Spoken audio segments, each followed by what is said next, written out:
देखिए ये ठीक है। Hello hello hello hello.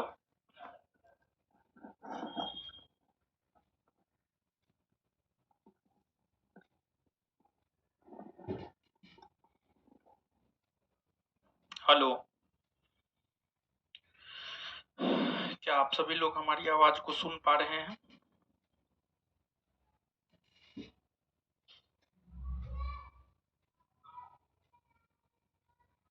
हम्म, चलिए।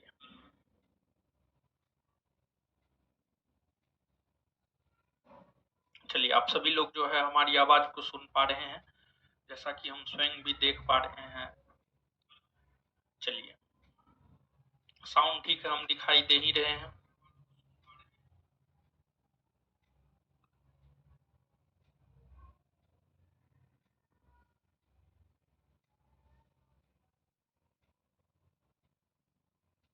चलिए आ जाइए। तो हम लोग जिस बैच को अभी हम पढ़ाने के लिए आए हैं, वो बैच है आपको बिहार दरोगा पहला बैच।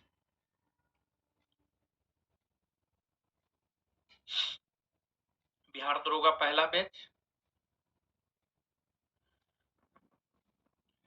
बिहार दरोगा पहला बैच जो है आपको 10 से 12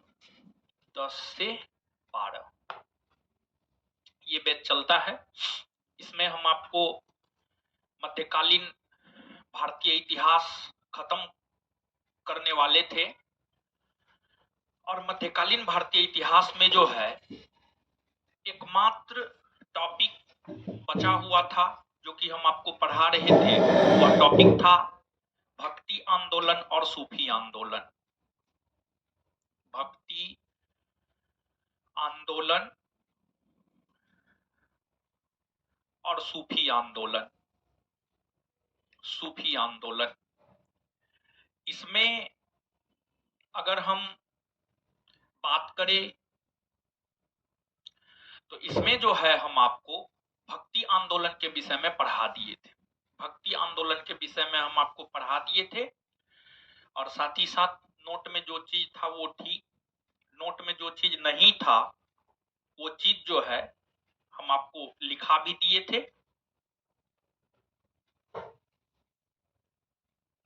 साउंड में समस्या है?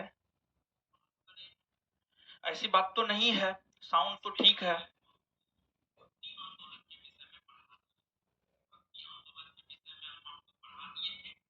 साउंड तो ठीक है।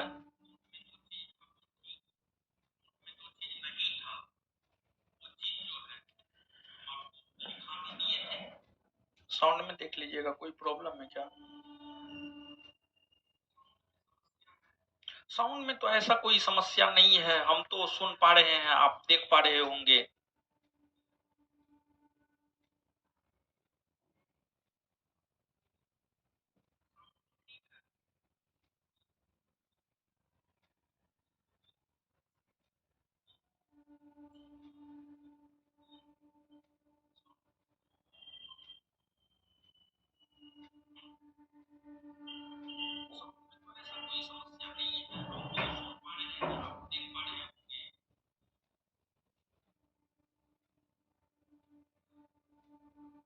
अच्छा, एक चीज आपको जो है हम पहले भी इस बात से अवगत करवाए थे कि संस्थान के भीतर जो है कभी कुछ घटना हो जाता है तो फिर सीधे तौर पर क्लास ही बंद हो जाता है। तो क्लास आपका बंद ना हो, इसको लेकर जो है हम अपने रूम पर सिस्टम बैठाएंगे। तो हम ये सोच रहे थे कि सरस्वती पूजा में जब छुट्टी होगा तो 4 दिन का, तो उसमें सिस्टम बैठा लेंगे।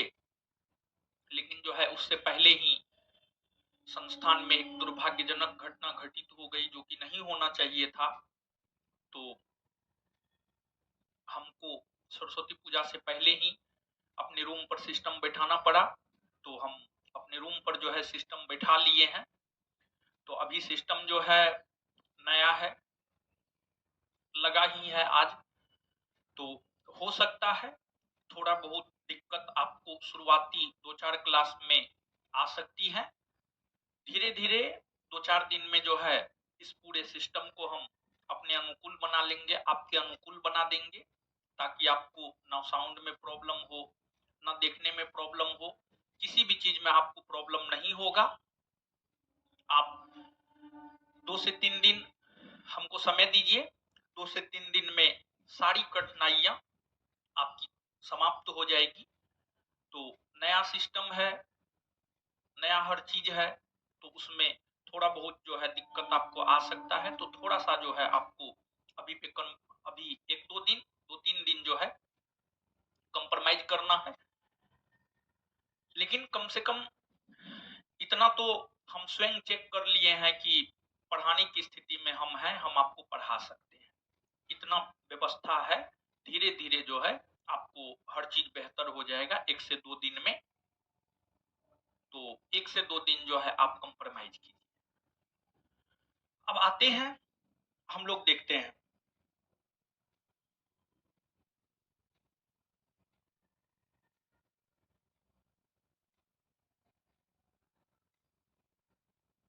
सब चीज होगा, ऑफलाइन भी क्लास होगा, ऑफलाइन भी क्लास होगा, सब चीज होगा, सब चीज होगा। बस धैर्य रखिए आप, हम आपके साथ हैं और आपके साथ जो है हम हमेशा रहेंगे, चाहे कुछ भी हो जाए, कितना भी गलत सिचुएशन में हम चले जाएं, लेकिन फिर भी हम अपने छात्र के साथ खड़ा है। इतना बात को आप ध्यान में रखिएगा। बाद बाकी अब हम लोग आते हैं, हमारा समय पहले ही हो चुका है, अब हम लोग अपना पढ़ना प्रारंभ करते हैं। तो 10 से 12 बिहार दरोगा पहला बैच है, उसमें मध्यकालीन भारतीय इतिहास का अंतिम टॉपिक होना था। और जो अंतिम टॉपिक होना था भक्ति और सूफी आंदोलन, इसमें भक्ति आंदोलन हम आपको पढ़ा दिए थे, सूफी आंदोलन हम आपको नहीं पढ़ाए थे। तो आज के सेशन में हम आपके साथ जिसकी चर्चा करने जा रहे हैं वह आपको सूफी आंदोलन है। सूफी आंदोलन है तो सूफी आंदोलन के विषय में जो है हम लोग यहां पर चर्चा करते हैं। सूफी आंदोलन,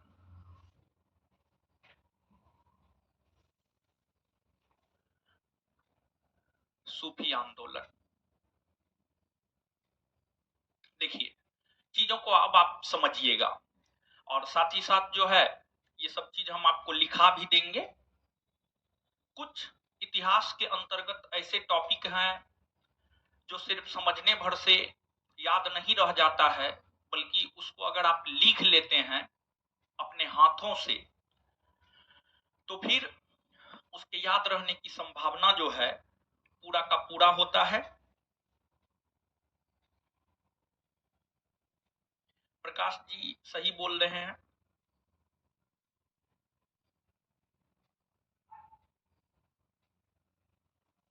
मनोज कुमार जी, घटना को सच्चाई को जानिए, हम कभी ऐसा कर ही नहीं सकते हैं।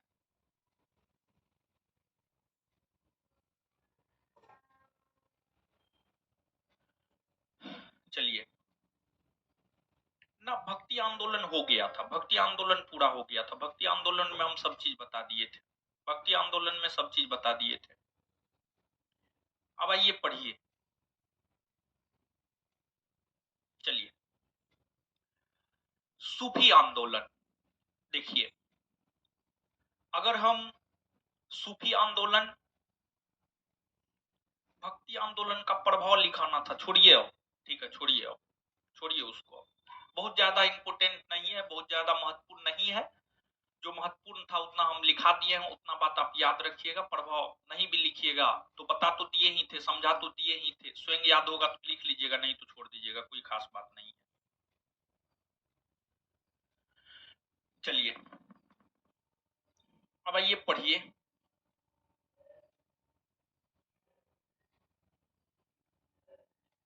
आइए पढ़िए अब। लोगों का काम है बात करना, लोगों का काम है गॉसिप करना, उसको करते रहने दीजिए।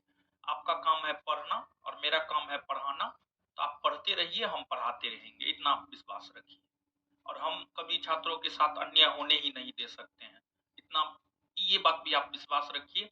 अगर आप किसी को एक दिन में, महीना दिन में जज नहीं कर लिया जाता है, अगर आप हमारे साथ पूरे कोर्स को कर लेंगे तब आप जज करेंगे, तब हमको भी समझ में आएगा कि नहीं हमको सही जज किया जा रहा है।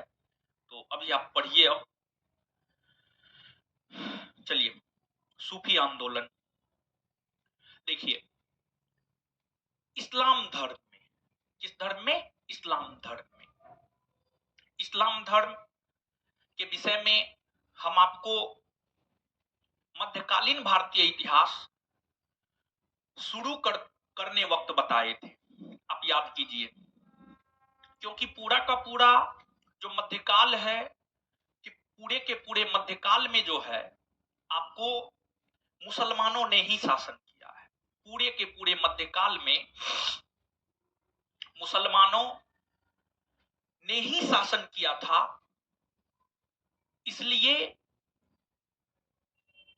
मुस्लिम अर्थात इस्लाम धर्म की उत्पत्ति के विषय में हम लोगों ने मध्यकालीन भारतीय इतिहास को शुरू करने वक्त पढ़ा था। और आप सभी लोग इस बात से अवगत हैं कि जो इस्लाम धर्म है, इस्लाम धर्म की उत्पत्ति, इस्लाम धर्म की उत्पत्ति जो है 7वीं सदी में हुई थी। और 7वीं सदी में इस्लाम धर्म की उत्पत्ति सऊदी अरब में हुआ था। सऊदी अरब के क्षेत्र में इस्लाम धर्म की जो है आपको उत्पत्ति हुई थी। और इस्लाम धर्म के संस्थापक पैगंबर हजरत मोहम्मद साहब थे। इस्लाम धर्म की स्थापना के समय तो उसमें किसी भी प्रकार की कोई कुरीतियां या बुराइयां नहीं थी। लेकिन जैसे जैसे इस्लाम धर्म का विस्तार होना शुरू हुआ, वैसे वैसे इस्लाम धर्म में तमाम प्रकार की कुरीतियां, बुराइयां शामिल होना शुरू हो गया। जैसे जब कोई बच्चा जन्म लेता है तो उस समय उसको किसी भी बात का कोई समझ नहीं होता है, क्या गलत है क्या सही है, इन चीजों का जो है कोई ये नहीं रहता है। लेकिन जैसे जैसे बच्चा बड़ा होता है तो सही गलत वो समझता है। बच्चा में कुछ चीज सही भी जाता है, कुछ चीज गलत भी जाता है। उसी प्रकार से इस्लाम धर्म की उत्पत्ति होने के बाद जैसे जैसे इस्लाम धर्म का विस्तार होता गया, कई सारी बुराइयां, कई सारी कुरीतियां, कई सारी अच्छाइयां इस्लाम धर्म में आता गया।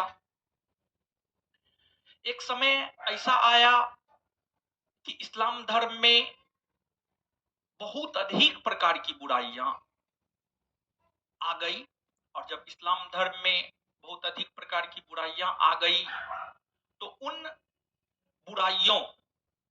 बुराइयों को दूर करने के लिए जो आंदोलन चलाया गया, उस आंदोलन को ही इतिहास में सूफी आंदोलन कहा जाता है। सूफी आंदोलन कहा जाता है।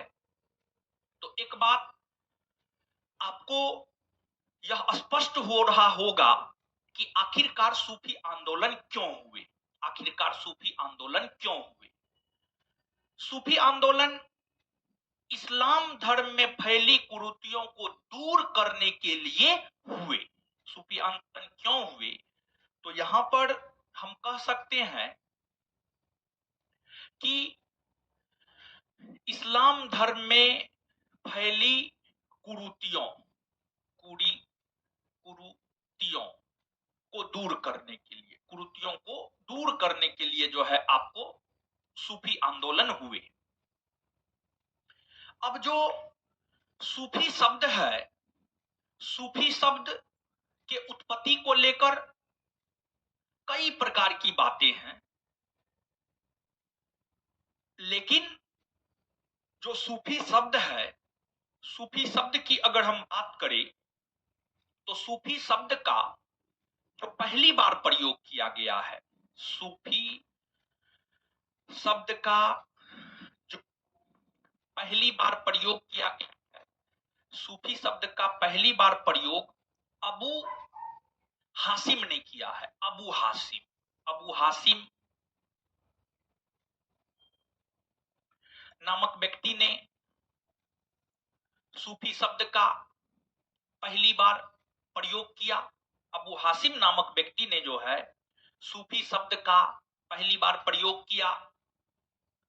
अब सूफी शब्द की उत्पत्ति को लेकर इतिहासकारों के बीच काफी मतभेद है। जो सूफी शब्द है, इस सूफी शब्द के उत्पत्ति को लेकर जो है इतिहासकारों के बीच काफी मतभेद है। जैसे कुछ इतिहासकारों की अगर हम बात करें तो कुछ इतिहासकार यह कहते हैं कि सूफी शब्द की उत्पत्ति सफा से हुई है। कुछ इतिहासकार यह कहते हैं कि सूफी शब्द की उत्पत्ति जो है सफा से हुई है। अरबी भाषा का एक शब्द है सफा। अरबी भाषा के सफा नामक शब्द से जो है सूफी शब्द की उत्पत्ति हुई है और इसका अर्थ पवित्रता और शुद्धता होता है। इसका अर्थ जो है पवित्रता और शुद्धता, इसका अर्थ पवित्रता और शुद्धता होता है। वहीं कुछ इतिहासकारों की अगर हम बात करें तो कुछ इतिहासकारों का यह मानना है कि सूफी शब्द की उत्पत्ति सूप से हुई है। सूफी शब्द की उत्पत्ति जो है सूप नामक शब्द से हुई है और सूफी शब्द की उत्पत्ति जो सूफ नामक शब्द से हुई है। सूफ का अर्थ होता है ऊनी कपड़ा। सूफ का अर्थ होता है ऊनी कपड़ा।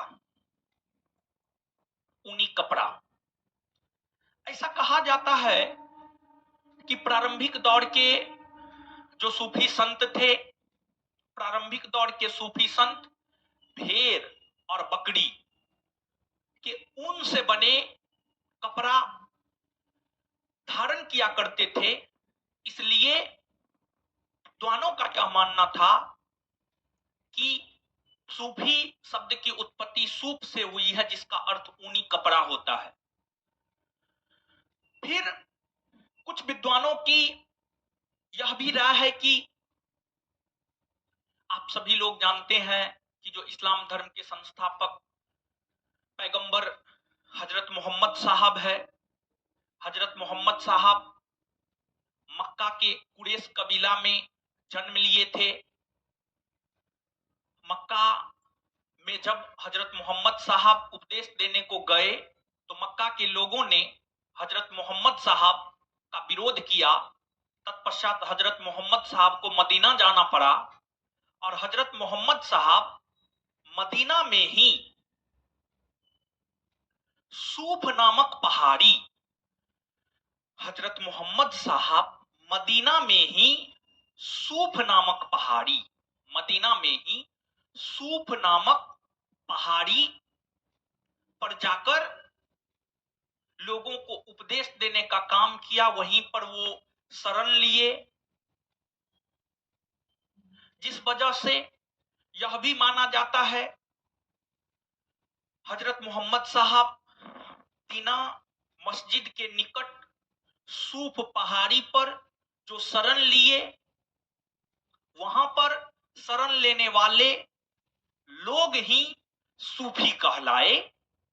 एक मत यह भी है। तो सूफी शब्द की उत्पत्ति को लेकर कई प्रकार की बातें विद्वानों के द्वारा कही जा रही है। यानी कुल मिलाकर के अगर हम देखें तो सूफी शब्द की उत्पत्ति को लेकर काफी ज्यादा मतभेद है।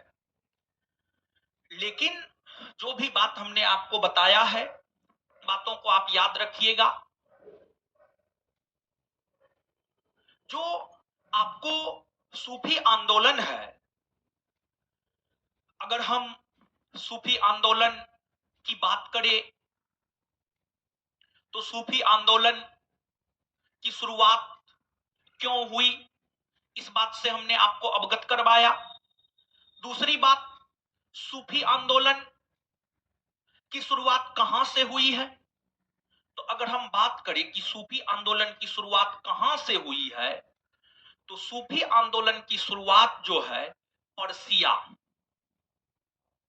अर्थात ईरान से हुई है। पर्सिया अर्थात ईरान, पर्सिया अर्थात ईरान से सूफी आंदोलन की शुरुआत हुई है। इस सूफी आंदोलन के अंतर्गत पीर मुरीद परंपरा, इस सूफी आंदोलन के अंतर्गत जो है पीर मुरीद परंपरा, पीर मुरीद परंपरा यानी गुरु शिष्य परंपरा। पीर का अर्थ गुरु और मुरीद का अर्थ शिष्य। सूफी आंदोलन के अंतर्गत जो लोग सूफी संतों से शिष्यता ग्रहण किया करता था, जो लोग सूफी संतों से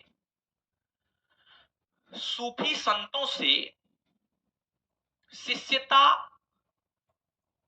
ग्रहण करता था, सूफी संतों से शिष्यता ग्रहण करता था, उसे मुरीद कहा जाता था। जो लोग सूफी संतों से शिष्यता ग्रहण करता था उसे मुरीद कहा जाता था।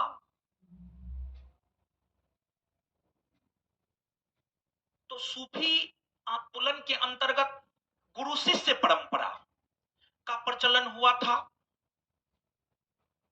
और जो सूफी संत होते थे उनके द्वारा जो आदेश दिए जाते थे, जो सूफी संत होते थे, सूफी संतों के द्वारा जो आदेश दिए जाते थे, सूफी संत के आदेशों को सिलसिला कहा जाता था। जो सूफी संत का आदेश होता था, सूफी संत के आदेशों को सिलसिला कहा जाता था। सिलसिला, सूफी संत के आदेशों को सिलसिला कहा जाता था। और जैसा कि हमने आपके बैच में भक्ति आंदोलन पढ़ाया है, भक्ति आंदोलन को आप अगर स्मरण करेंगे, अगर आप याद करेंगे भक्ति आंदोलन को, तो आपको यह पता चलेगा कि भक्ति आंदोलन की शुरुआत दक्षिण भारत से हुई। दक्षिण भारत से उत्तर भारत भक्ति आंदोलन को लाने का श्रेय रामानंद को जाता है। रामानंद ने जो उपदेश दिया, रामानंद की जो शिक्षा थी, रामानंद ने जो उपदेश दिया, रामानंद की जो शिक्षा थी, रामानंद की शिक्षा ने दो संप्रदाय को जन्म दिया, निर्गुण और सगुण। निर्गुण और सगुण, निर्गुण और सगुण में क्या अंतर होता है, भक्ति आंदोलन पढ़ाने के दौरान हमने आपको बताया है कि निर्गुण और सगुण परंपरा में क्या अंतर होता है। उसी प्रकार से जो सूफी संत हुए, सूफी संत दो प्रकार की विचारधारा, जो सूफी संत हुए, सूफी संत दो प्रकार की विचारधारा में बंटकर सूफी आंदोलन को चलाने का काम किया।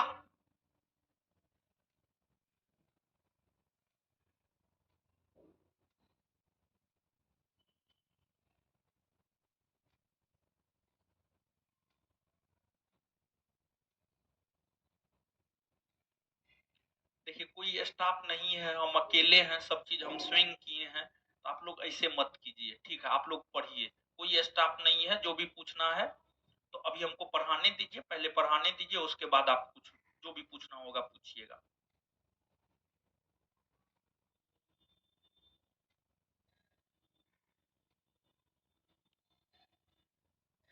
पढ़िए पढ़िए, पढ़ने के लिए आए हैं, पढ़िए, नहीं तो स्किप हो जाइए, ठीक है। 10 से 12 बैच का क्लास ले रहे हैं, 10 से 12 बैच ही फिलहाल चल रहा है। रणबीर कुमार जी जल्दी शुरू होगा, हम आपको टेलीग्राम पे सूचना दे देंगे।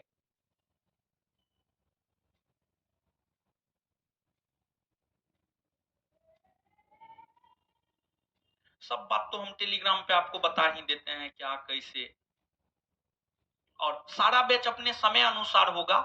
बस आज जो है जब सिस्टम लग गया तो हम सोचे चेक कर लेते हैं, आज रविवार भी है तो 2 दरोगा बैच को आज पढ़ा रहे हैं, सुबह 10 से 12 और शाम में 5 से 7। सुबह 10 से 12 बैच 3 बजे से और 5 से 7 बैच जो है 6 बजे से होगा। हाँ, 6 बजे से होगा। जो लोग, हाँ, इस बैच के बच्चा नहीं है।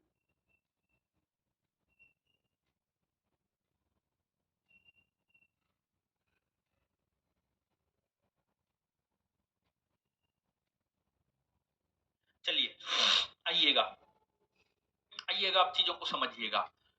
जिस प्रकार से भक्ति आंदोलन में 2 प्रकार के संत हुए, सगुण निर्गुण, फिर सगुण में भी 2 प्रकार के हुए, राम भक्त कृष्ण भक्त, उसी प्रकार से जो सूफी संत थे, सूफी संत 2 वर्गों में बंटकर अपनी विचारधारा को प्रचारित और प्रसारित किया। सूफी संत जो 2 वर्गों में बंटकर अपनी विचारधारा को प्रचारित और प्रसारित किया, उसमें एक आपको बासारा,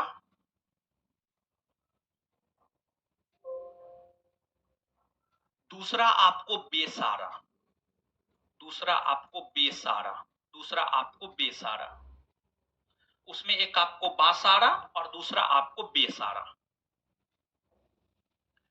वैसे सूफी संत जो वैसे सूफी संत जो इस्लामी सिद्धांत के समर्थक थे, इस्लामी सिद्धांत के अनुरूप ही इस्लाम धर्म में फैली कुरीतियों को दूर करने को लेकर आंदोलन चलाए, वह आपको बासारा कहलाया, वह आपको बासारा कहलाया। तो जो इस्लामी सिद्धांत के समर्थक थे, इस्लामी सिद्धांत के समर्थक थे,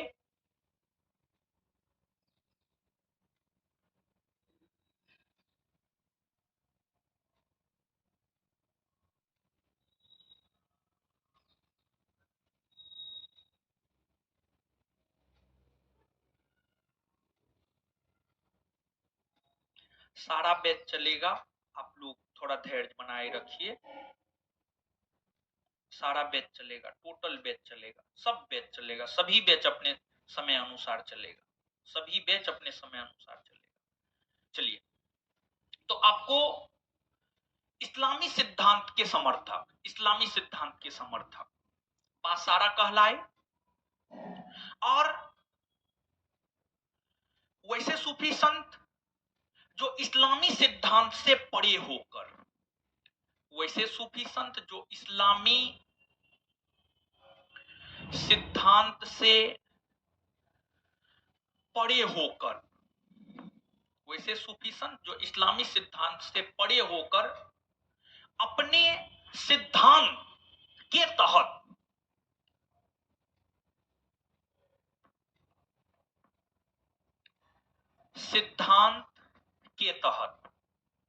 अपने सिद्धांत के तहत इस्लाम धर्म में फैली कुरीतियों को दूर करने को लेकर आंदोलन चलाया, वे लोग बेसारा कहलाया। यहां पर आप समझिएगा, जो सूफी संत हुए, सूफी संत 2 भागों में बंटकर, सूफी संत जो है 2 भागों में बंटकर इस्लाम धर्म में फैली कुरीतियों को दूर करने का काम किया। एक आपको बासारा और दूसरा आपको बेसारा, एक आपको बासारा और दूसरा आपको बेसारा। वैसे सूफी संत जो इस्लामी सिद्धांत का समर्थन करते हुए, इस्लामी सिद्धांत का समर्थन करते हुए इस्लाम धर्म में फैली कुरीतियों को दूर करने का काम किया, वे आपको बासारा और वैसे सूफी संत जो इस्लामी सिद्धांत से हटकर, इस्लामी सिद्धांत से परे यानी इस्लामी सिद्धांत से हटकर अपने सिद्धांत के अनुकूल आंदोलन चलाया, उसे बेसारा कहा गया, उसे बेसारा कहा गया। आशा करते हैं यहां तक आप चीजों को समझे होंगे। एक बार इन चीजों को जो है प्रिसाइज कर लेते हैं, संक्षेपित कर लेते हैं। यहां तक चीज आपको समझ में आया या नहीं आया? यहां तक चीज समझ में आ गया? सुमन जी हेडफोन खोल करके क्लास कीजिए, ज्यादा बेटर होगा।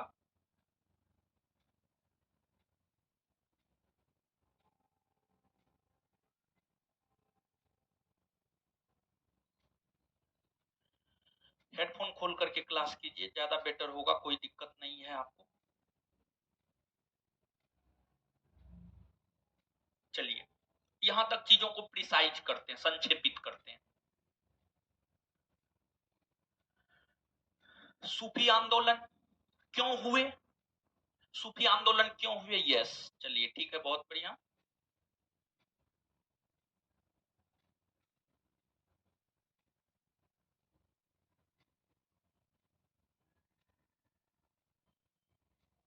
बहुत बढ़िया। सूफी आंदोलन क्यों हुए? इस्लाम धर्म में फैली कुरीतियों को दूर करने के लिए सूफी आंदोलन हुए। दूसरी बात, सूफी शब्द का पहली बार प्रयोग किसने किया? तो सूफी शब्द का प्रयोग पहली बार अबू हासिम ने किया, अबू हासिम ने किया। तीसरी बात, सूफी शब्द की उत्पत्ति को लेकर है। सूफी शब्द की उत्पत्ति, एक तो यह है कि सूफी शब्द की उत्पत्ति सफा से हुआ है, जिसका अर्थ पवित्रता या शुद्धता होता है। दूसरा, सूफी शब्द की उत्पत्ति सूप से हुई है, जिसका अर्थ ऊनी कपड़ा होता। तीसरा, पैगंबर हजरत मोहम्मद साहब मदीना मस्जिद के निकट सूफ नामक पहाड़ी में रहे थे, वहीं के लोग ही सूफी कहलाए। और इसके बाद सूफी आंदोलन की शुरुआत कहां से हुई है? तो सूफी आंदोलन की शुरुआत पर्सिया अर्थात ईरान से हुई है। अगली बात, किस आंदोलन ने पीर मुरीद परंपरा को बढ़ावा दिया? तो सूफी आंदोलन ने पीर मुरीद परंपरा को बढ़ावा दिया। पीर का अर्थ क्या होता है? गुरु। मुरीद का अर्थ क्या होता है? शिष्य। सूफी संतों से शिष्यता ग्रहण करने वाले लोग मुरीद कहलाए। सूफी संतों से शिष्यता ग्रहण करने वाले लोग क्या कहलाए? मुरीद कहलाए। सूफी संतों से शिष्यता ग्रहण करने वाले लोग क्या कहलाए? मुरीद कहलाए। सूफी संतों के आदेशों को क्या कहा जाता था? तो सिलसिला। क्या कहा जाता था? सिलसिला। सूफी संत कितने भाग में बंटकर इस्लाम धर्म में फैली कुरीतियों को दूर करने का काम किया? तो दो भाग में, बासारा और बेसारा। इस्लामी सिद्धांत के समर्थ बासारा, इस्लामी सिद्धांत से परे होकर अपने सिद्धांत के तहत जिसने इस्लाम धर्म में फैली कुरीतियों को दूर करने का काम किया, वे क्या कहलाए? बेसारा कहलाए। अब देखिएगा कि भारत में सूफी आंदोलन, अब हम लोग यहां पर चर्चा करने जा रहे हैं भारत में सूफी आंदोलन। भारत में सूफी आंदोलन, भारत में सूफी आंदोलन, ठीक है। भारत में सूफी आंदोलन, भारत में सूफी आंदोलन। एक मिनट। भारत में सूफी आंदोलन, चलिए सब लोग पढ़ रहे हैं, बहुत बढ़िया।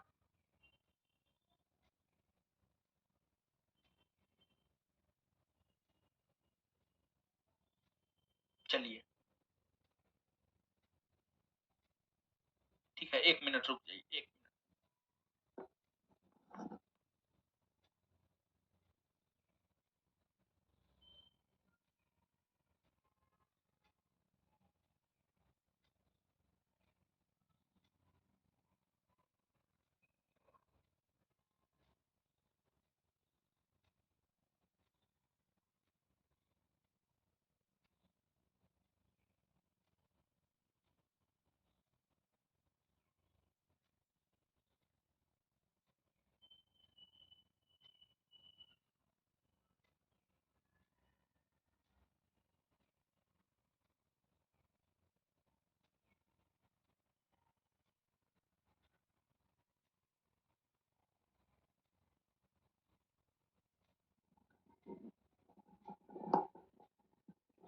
चलिए आ जाइए,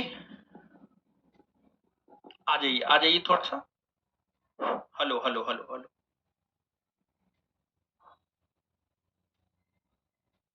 ठीक है ना, आवाज जा रहा है? हाँ जी, अपने रूम से ही पढ़ा रहे हैं हम, अपने रूम से ही पढ़ा रहे हैं। हाँ, हम थोड़ा साइड हो गए इसलिए थोड़ा ब्लर कर गया है, फिर से आ जाएगा, चिंता मत कीजिए, सही हो।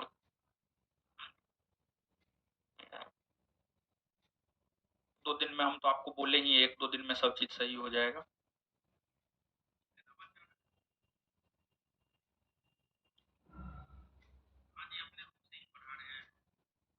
चलिए, आवाज तो सही है। चलिए आ जाइए, अब समझिएगा। भारत में सूफी आंदोलन, बिट्टू सर का भी क्लास होगा। हाँ, ध्यान दीजिएगा कि अभी जो है 10 से 12 बैच में, जो 10 से 12 बैच है, 10 से 12 बैच में बिट्टू सर का भी क्लास होगा। 4:30 बजे से जो है इस बैच में बिट्टू सर पढ़ाएंगे। बिट्टू सर बायोलॉजी पढ़ा रहे थे, और जो बायोलॉजी है, बायोलॉजी जहां तक आपके बैच में पढ़ाया गया था, वहां से आगे जो है आपको पढ़ाया जाएगा 4:30 बजे से इस बैच में। 4:30 बजे से बायोलॉजी भी होगा, ठीक है। चलिए अब समझिएगा, भारत में सूफी आंदोलन। अब भारत में सूफी आंदोलन के विषय में जानकारी के कई सारे स्रोत हैं। भारत में सूफी आंदोलन के जानकारी के विषय में जो कई सारे स्रोत हैं, उसमें आपको एक विद्वान अबुल फजल है।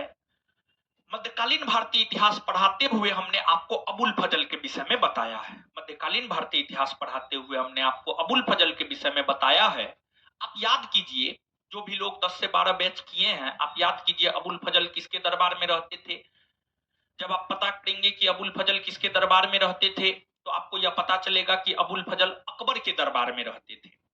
अबुल फजल अकबर के दरबार में रहते थे, अकबर, मुगल बादशाह अकबर के दरबार में रहते थे।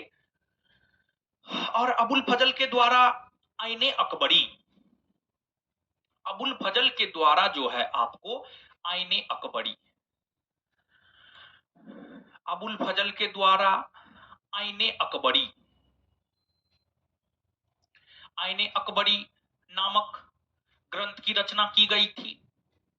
अबुल फजल के द्वारा जो आईने अकबरी नामक ग्रंथ की रचना की गई थी, उस आईने अकबरी में 14 सूफी संप्रदाय की चर्चा की गई है। उस आईने अकबरी में 14 सूफी संप्रदाय, 14 सूफी संप्रदाय की चर्चा की गई है। और जो 14 सूफी संप्रदाय की चर्चा की गई है, उसमें भारत में 5 संप्रदाय, उसमें भारत की अगर हम बात करें तो भारत में 5 संप्रदाय लोकप्रिय रहा है। और भारत में जो 5 संप्रदाय लोकप्रिय रहा है, उसमें एक आपको चिश्ती संप्रदाय है, चिश्ती संप्रदाय है। दूसरा आपको सोहरावर्दी संप्रदाय है, सोहरावर्दी संप्रदाय है। तीसरा अगर हम देखें तो तीसरा जो है आपको नक्शबंदी संप्रदाय है, नक्शबंदी संप्रदाय है। चौथा अगर हम देखें तो चौथा जो है आपको कादिरी संप्रदाय है, कादिरी संप्रदाय है। और पांचवा अगर हम देखें तो पांचवा जो है आपको सतारी संप्रदाय है, पांचवा आपको सतारी संप्रदाय है। आईने अकबरी में टोटल 14 सूफी संप्रदाय की चर्चा देखने को मिलती है। लेकिन अगर भारत की बात की जाए तो में भारत में ये 5 संप्रदाय सबसे ज्यादा चर्चा में रहे हैं। और इन 5 संप्रदायों में भी जो 2 संप्रदाय सबसे अधिक प्रसिद्ध रहा है भारत में, उसमें एक है आपको चिश्ती संप्रदाय और दूसरा है आपको सोहरावर्दी संप्रदाय। एक है आपको चिश्ती संप्रदाय और दूसरा है आपको सोहरावर्दी संप्रदाय। ये दो संप्रदाय भारत में सबसे ज्यादा प्रसिद्धि प्राप्त की है। ये दो संप्रदाय भारत में सबसे ज्यादा प्रसिद्धि प्राप्त की है। और ध्यान रहे कि आपको इन संप्रदायों के संस्थापक कौन हुए, किस संप्रदाय की क्या विशेषता थी, तो इन संप्रदायों की स्थापना किसने की है, किस संप्रदाय की क्या विशेषता थी, इन चीजों को जो है एक एक करके हम लोग देखेंगे। लेकिन एक नजर में जो है इन संप्रदायों के संस्थापक को हम लोग जान लेते हैं कि चिश्ती संप्रदाय के संस्थापक कौन हुए, सोहरावर्दी संप्रदाय के संस्थापक कौन हुए, या फिर नक्शबंदी संप्रदाय के संस्थापक कौन हुए, कादरी संप्रदाय के संस्थापक कौन हुए। तो इसमें हम आपको जानकारी के लिए यह बात बता दें कि जो नक्शबंदी संप्रदाय चिश्ती संप्रदाय है, चिश्ती संप्रदाय शेख मोइनुद्दीन चिश्ती,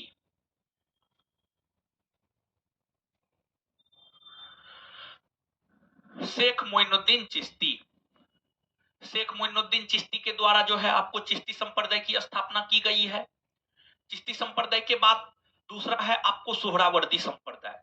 अगर सोहरावर्दी संप्रदाय की हम बात करें तो सोहरावर्दी संप्रदाय के संस्थापक है शेख शिहाबुद्दीन उमर सोहरावर्दी। शेख शिहाबुद्दीन और सोहरावर्दी, शेख शिहाबुद्दीन उमर सोहरावर्दी।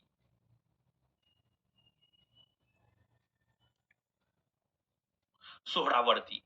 इसके बाद आगे अगर हम नक्शबंदी संप्रदाय की बात करें तो नक्शबंदी संप्रदाय के संस्थापक है ख्वाजा उबैदुल्ला। ख्वाजा उबैदुल्ला, ख्वाजा उबैदुल्ला।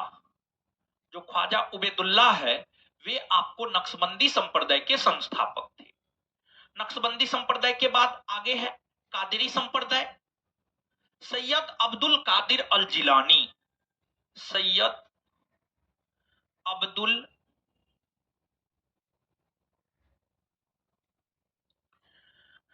कादिर अल जिलानी, सैयद अब्दुल कादिर अल जिलानी कादरी संप्रदाय के संस्थापक है।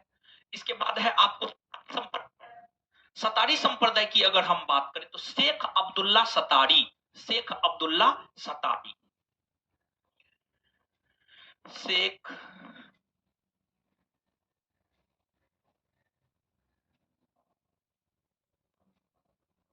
अब्दुल्ला सतारी। 14 संप्रदाय में भारत में जो 5 संप्रदाय सबसे ज्यादा लोकप्रिय हुआ, सबसे ज्यादा चर्चा में आया, वो 5 संप्रदाय चिश्ती, सोहरावर्दी, नक्शबंदी, कादरी, सतारी। चिश्ती संप्रदाय की स्थापना शेख मोइनुद्दीन चिश्ती ने किया। सोहरावर्दी संप्रदाय की स्थापना शेख शिहाबुद्दीन उमर सोहरावर्दी ने किया। नक्शबंदी संप्रदाय की स्थापना ख्वाजा उबैदुल्ला ने किया। कादरी संप्रदाय की स्थापना सैयद अब्दुल कादिर अल जिलानी ने किया। सतारी संप्रदाय की स्थापना शेख अब्दुल्ला सतारी ने किया। अब देखिएगा इन 5 संप्रदायों में, इन 5 संप्रदायों में जो है आपको जो सबसे लोकप्रिय संप्रदाय बनकर उभरा है, सबसे उदार संप्रदाय, वह आपको चिश्ती संप्रदाय है। अब चिश्ती संप्रदाय के विषय में हम बात करते हैं। जो चिश्ती संप्रदाय है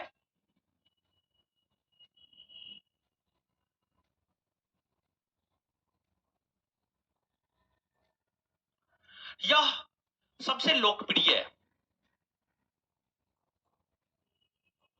लोकप्रिय उदार और मानवतावादी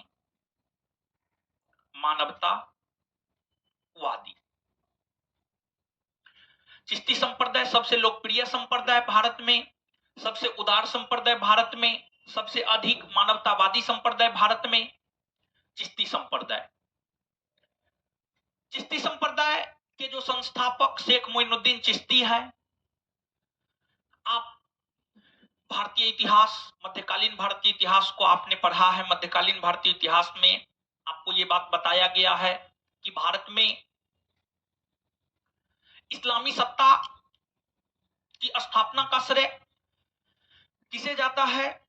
तो भारत में इस्लामी सत्ता की स्थापना का श्रेय हद तक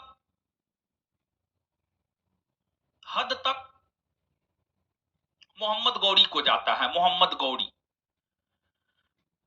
गौरी 1175 से लेकर 1205 तक लगातार भारत पर आक्रमण कर रहे थे। मोहम्मद गौरी 1175 से लेकर 1205 तक लगातार भारत पर आक्रमण कर रहे थे।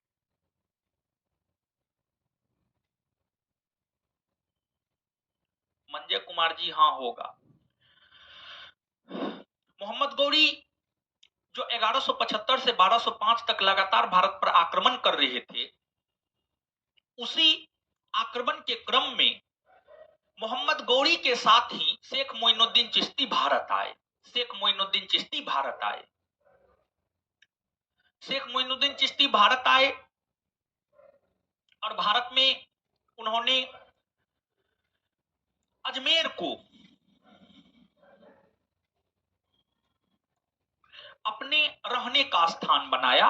अजमेर को अपने रहने का स्थान बनाया। और ध्यान रहे कि जो सूफी संत होते थे, सूफी संत जहां रहते थे उसे खानकाह या मठ कहा जाता था। सूफी संतों के जो निवास स्थान होते थे, सूफी संतों के निवास स्थान को खानकाह या मठ, सूफी संतों के निवास स्थान को खानकाह या मठ कहा जाता था। खानकाह या मठ कहा जाता था। और शेख मोइनुद्दीन चिश्ती ने संगीत को, समा यानी संगीत को अपना माध्यम बनाया। इस्लाम धर्म में फैली कुरीतियों को दूर करने के लिए, लोगों को समझाने हेतु संगीत का प्रयोग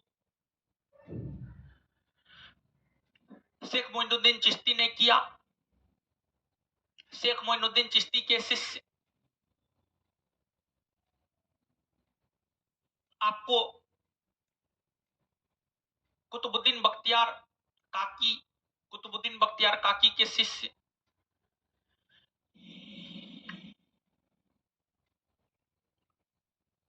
आपको बाबा फरीद के शिष्य निजामुद्दीन औलिया के शिष्य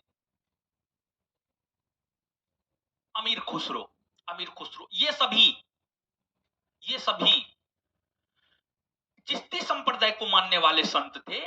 ये भी बात आपसे पूछा जाता है कि निम्नलिखित में से कौन सूफी संत चिश्ती संप्रदाय को मानता था, कौन सोहरावर्दी संप्रदाय को मानता था?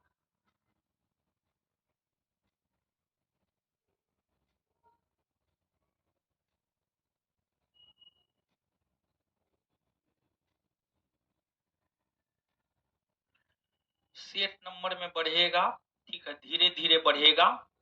आप लोग एकाएक चाहते हैं कि सब चीज हो जाए, तो एकाएक तो पॉसिबल है नहीं।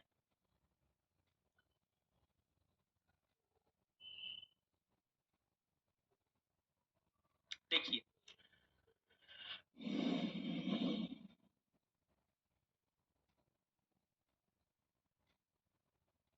मंजय जी जल्दी शुरू होगा।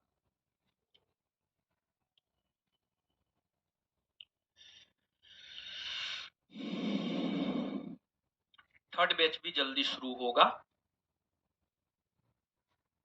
आप लोग चीजों को समझने के लिए तैयार ही नहीं। इंदल कुमार जी, उम्मीद छोड़ने की कोई बात नहीं है, सारा बैच होगा।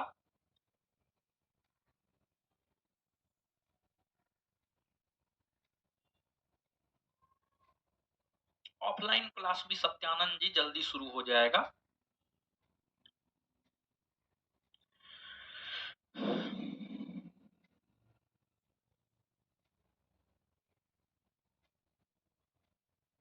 चलिए अब समझिएगा आप, यहां पे आपको जो चिश्ती संप्रदाय है, चिश्ती संप्रदाय के जो प्रमुख संत हुए, चिश्ती संप्रदाय के प्रमुख संतों में शेख मोइनुद्दीन चिश्ती,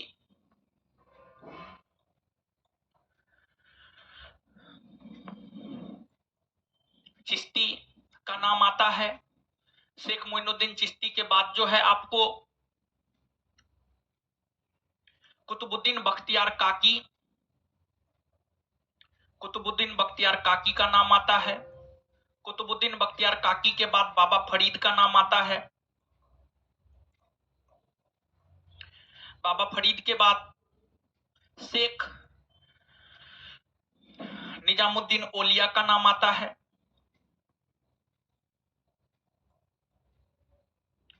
ओलिया का नाम आता है। फिर आपको अमीर खुसरो का नाम आता है। फिर आपको शेख सलीम चिश्ती का नाम आता है।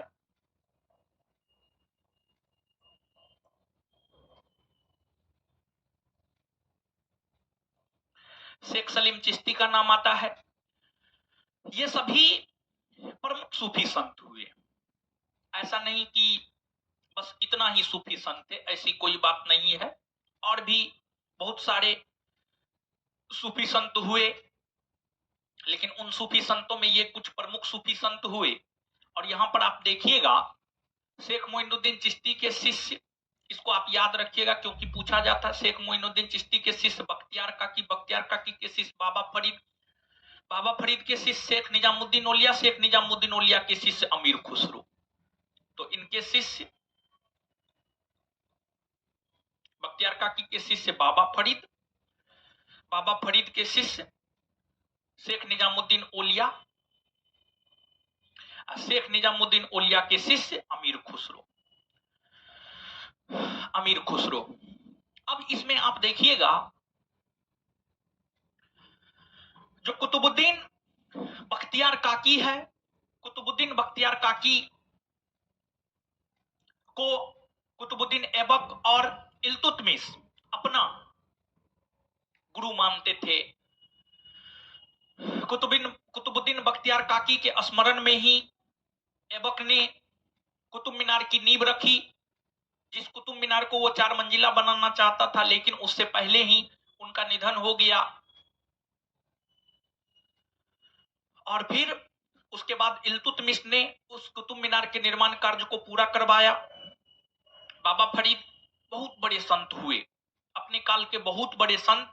और इनसे इस्लाम धर्म ही नहीं बल्कि अन्य धर्म के लोग भी इनकी बातों से, इनकी शिक्षाओं से काफी अधिक प्रभावित रहा करते थे।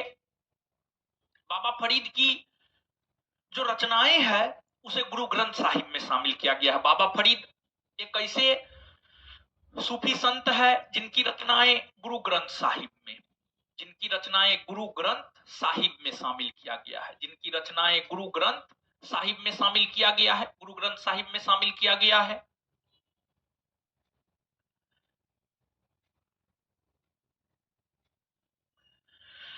शेख निजामुद्दीन ओलिया है, इनके विषय में यह कहा जाता है कि इन्होंने 7 सुल्तानों के शासन को देखा। इन्होंने 7 सुल्तानों के शासन को देखा।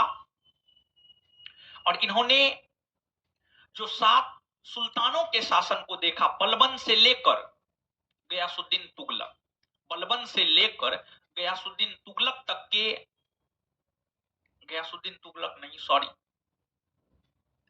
मोहम्मद बिन तुगलक, मोहम्मद बिन तुगलक के समय तो इनका निधन हो गया था, समझ गए, गयासुद्दीन तुगलक तक आप कह सकते हैं। इन्होंने सात सुल्तान के शासन को देखा, लेकिन कभी भी ये किसी भी सुल्तान के दरबार में नहीं गए थे। कभी भी ये किसी भी सुल्तान के दरबार में नहीं गए थे, किसी भी सुल्तान के दरबार में नहीं गए थे। एक बार अलाउद्दीन खिलजी ने यह इच्छा जाहिर किया कि उन्हें निजामुद्दीन औलिया से मिलनी है। निजामुद्दीन औलिया ने सीधे तौर पर इनकार कर दिया और निजामुद्दीन औलिया ने यह कहा कि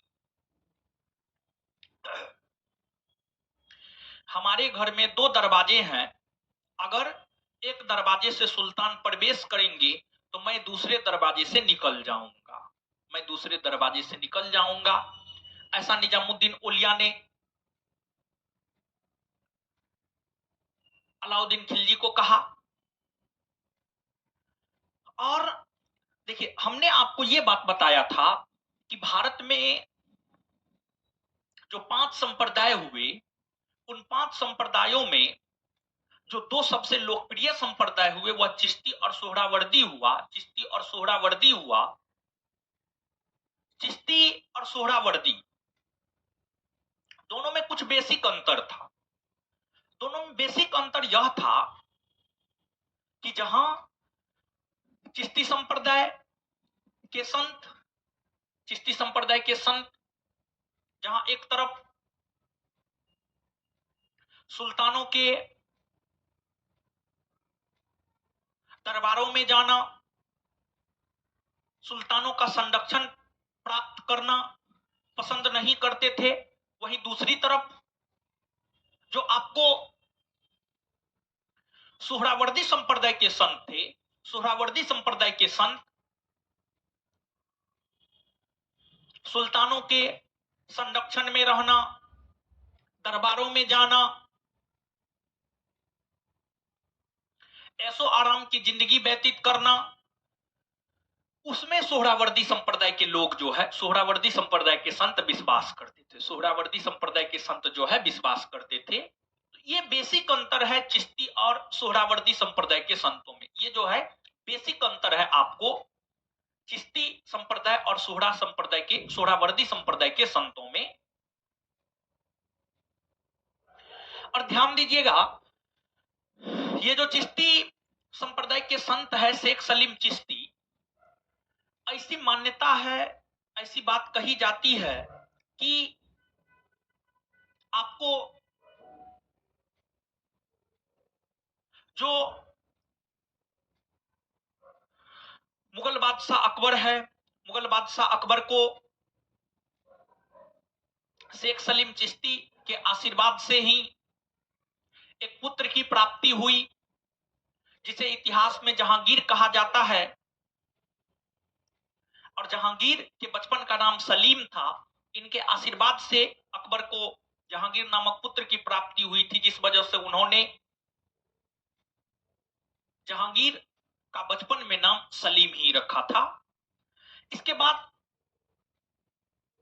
जो अन्य संप्रदाय है, यहां पर आप देख सकते हैं नक्शबंदी संप्रदाय। आप मुगल बादशाह को याद कीजिए, मुगल बादशाहों में एक मुगल बादशाह औरंगजेब है। औरंगजेब इसी संप्रदाय को मानता था, नक्शबंदी संप्रदाय को ही मानता था। और जो नक्शबंदी संप्रदाय है, नक्शबंदी संप्रदाय में जो है आपको संगीत का विरोध किया जाता था, संगीत का विरोध किया जाता था।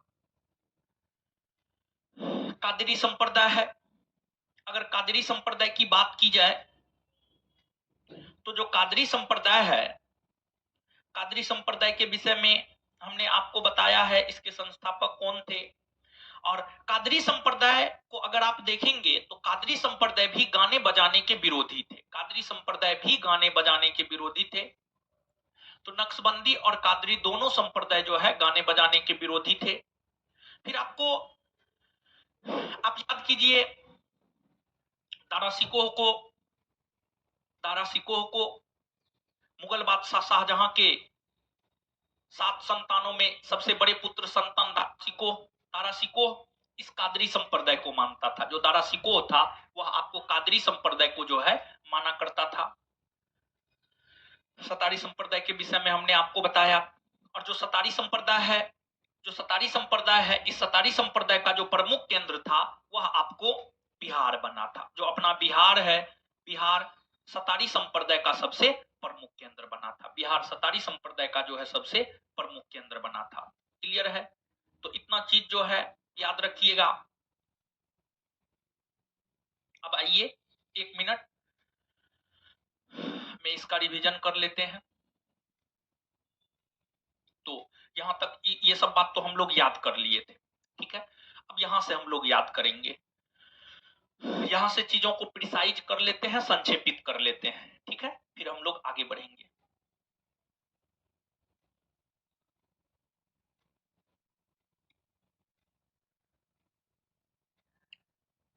अनीसा सिंह, अनीसा नहीं, जिस बैच का जो टाइम है उस टाइम पर ही सारा बैच चलेगा, सिर्फ आज के लिए है। जिस बैच का जो टाइम है उसी टाइम पे चलेगा, ठीक है। आ जाइए अब। नोट में सारा चीज जो है आपको लिखा हुआ है, नोट में चीज जो है आपको लिखा हुआ है। जो 10 से 12 बैच के छात्र होंगे उनके पास नोट होगा, नोट में सारा चीज लिखा हुआ है, आप उसको रीडिंग मार लीजिए, ठीक है। आ जाइए 1 मिनट में। आईने अकबरी के रचयिता कौन है? अबुल फजल। आईने अकबरी के रचयिता अबुल फजल, अबुल फजल है।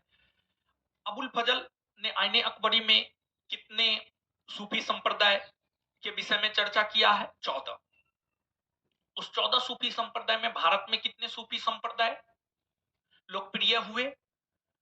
उसमें जो है भारत में आपको टोटल 5, भारत में टोटल 5। कौन कौन? चिश्ती, सोहरावर्दी, नक्शबंदी, कादरी, सतारी। कौन कौन? चिश्ती, सोहरावर्दी, नक्शबंदी, कादरी और सतारी। चिश्ती संप्रदाय के संस्थापक कौन हुए? शेख मोइनुद्दीन चिश्ती। चिश्ती संप्रदाय के संस्थापक कौन हुए? शेख मोइनुद्दीन चिश्ती। सोहरावर्दी संप्रदाय के संस्थापक शेख शिहाबुद्दीन उमर सोहरावर्दी। नक्शबंदी संप्रदाय के संस्थापक ख्वाजा उबैदुल्ला। कादरी संप्रदाय के संस्थापक सैयद अब्दुल कादिर अल जिलानी। और सतारी संप्रदाय के संस्थापक शेख अब्दुल्ला सतारी। सतारी संप्रदाय का प्रमुख केंद्र बना था बिहार। तारा सिको किस संप्रदाय को मानता था? कादरी संप्रदाय को। औरंगजेब किस संप्रदाय को मानता था? तो औरंगजेब जो है आपको नक्शबंदी संप्रदाय को मानता था। ये दोनों संप्रदाय संगीत के विरोधी थे। ये दोनों संप्रदाय, नक्शबंदी और कादरी, दोनों संगीत के विरोधी थे। इन सभी संप्रदायों में सबसे लोकप्रिय उदार मानवतावादी संप्रदाय कौन था? चिश्ती संप्रदाय। चिश्ती संप्रदाय ने अपने प्रचार का केंद्र बिंदु किसे बनाया? अजमेर को बनाया। चिश्ती या सूफी संत जहां रहते थे, सूफी संत जहां रहते थे उसे क्या कहा जाता था? खानकाह या मठ कहा जाता था। सूफी संत जहां रहते थे उसे क्या कहा जाता था? खानकाह या मठ कहा जाता था। शेख मोइनुद्दीन चिश्ती के शिष्य बख्तियार काकी, बख्तियार काकी के शिष्य बाबा फरीद, बाबा फरीद के शिष्य शेख निजामुद्दीन औलिया, शेख निजामुद्दीन औलिया के शिष्य अमीर खुसरो, अमीर खुसरो। अब किस सूफी संत की रचनाएं गुरु ग्रंथ साहिब में शामिल की गई है? बाबा फरीद। किस सूफी संत की रचनाएं गुरु ग्रंथ साहिब में शामिल की गई है? बाबा फरीद। बाबा फरीद की रचना। किसकी? बाबा फरीद की रचना। किस सूफी संत ने 7 सुल्तानों के दरबार को देखा, 7 सुल्तानों के शासनकाल को देखा? शेख निजामुद्दीन औलिया। किस सूफी संत ने अलाउद्दीन खिलजी से मिलने से मना कर दिया? तो शेख निजामुद्दीन औलिया, शेख निजामुद्दीन औलिया। क्लियर है? किसके आशीर्वाद से अकबर, किस सूफी संत के आशीर्वाद से अकबर को जो है एक पुत्र की प्राप्ति हुई थी? शेख सलीम चिश्ती, शेख सलीम चिश्ती। आशा करते हैं ये सब चीज जो है आपको समझ में आ गया होगा। और आगे जो है आपको जितना जल्द हो सकता है उतना जल्द सभी बैच अपने समय अनुसार होगा। बस आज भर के लिए ये टाइमिंग है, सभी बैच अपने समय अनुसार होगा। 4:30 से अभी जो है आपको बिट्टू सर का क्लास लगेगा बायोलॉजी का। 4:30 से बिट्टू सर का बायोलॉजी का क्लास लगेगा। बाद बाकी चीज जो है आप अपना नोट में पढ़ लीजिएगा। और इसके बाद आपको अगले क्लास से जो है हम आधुनिक भारतीय इतिहास की शुरुआत करने जा रहे हैं। आपका खत्म हो गया ये, बाद बाकी चीज नोट में जो है आप पढ़ लीजिएगा, ठीक है। तो इससे इससे आगे 4:30 बजे से जो है आपका बायोलॉजी का क्लास लगेगा। आगे अगले क्लास में मिलते हैं। क्लास से संबंधित जानकारी आपको संस्थान के टेलीग्राम चैनल पर सब चीज से अपडेट करवाया जाएगा। ऑफलाइन क्लास भी जल्दी शुरू हो जाएगा, जितना जल्दी हो सकता है उतना जल्दी शुरू करवा देंगे। धन्यवाद। ऑफलाइन क्लास भी जल्दी शुरू होगा, ऑफलाइन क्लास भी जल्दी शुरू होगा। सारा क्लास अपने समय अनुसार होगा। हाँ, अभी बायोलॉजी होगा, अभी बायोलॉजी होगा, अभी बायोलॉजी होगा, अभी बायोलॉजी होगा, थोड़ी देर बाद अभी बायोलॉजी होगा। ठीक है, मॉडर्न का नोट मिल जाएगा, सारा सूचना जो है टेलीग्राम पे दिया जाएगा। धन्यवाद सभी लोगों।